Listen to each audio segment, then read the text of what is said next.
Back in August 2018, CD Projekt Red dropped a 50-minute demo of their highly anticipated Cyberpunk 2077 alongside a sea of articles and press releases. And it looks mind-blowing.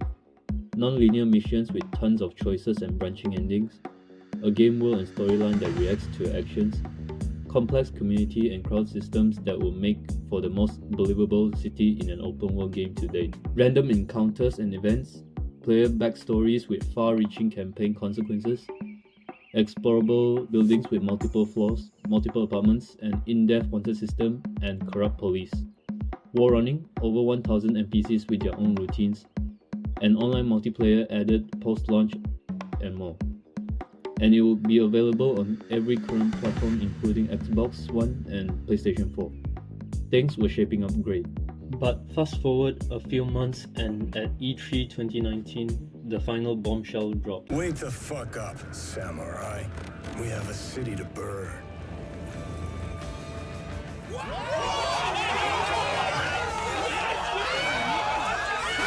CD Projekt Red had created something incredible.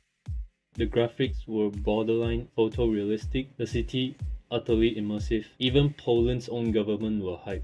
It was to be the first quadruple A game, people said, and we'd be able to jump in on April the 16th, 2020. The hype was monumental.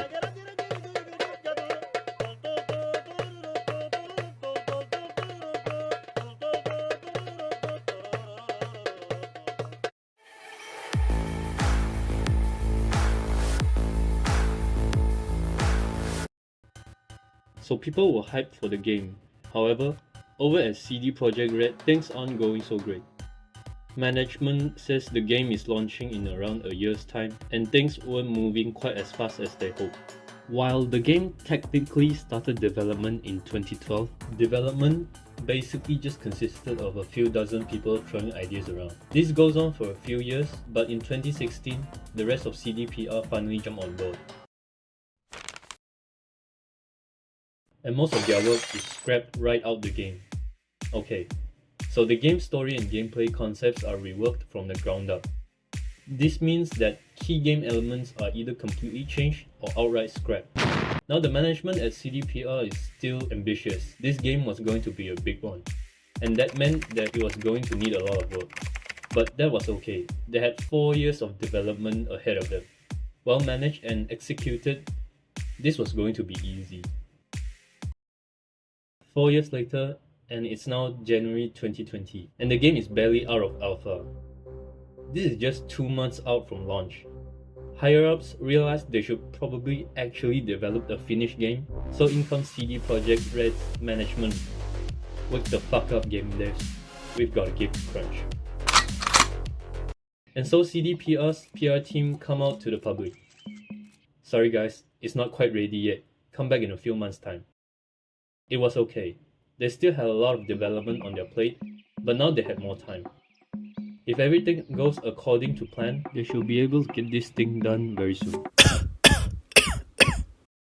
Sorry fellas, the country's closed. Come back in a few months' time. Fuck! Alright, less than 6 months left of development time and now everyone's working from home. Not exactly ideal. Right boys, we're going to have to cut some corners here. Multiple apartments? Scrap them.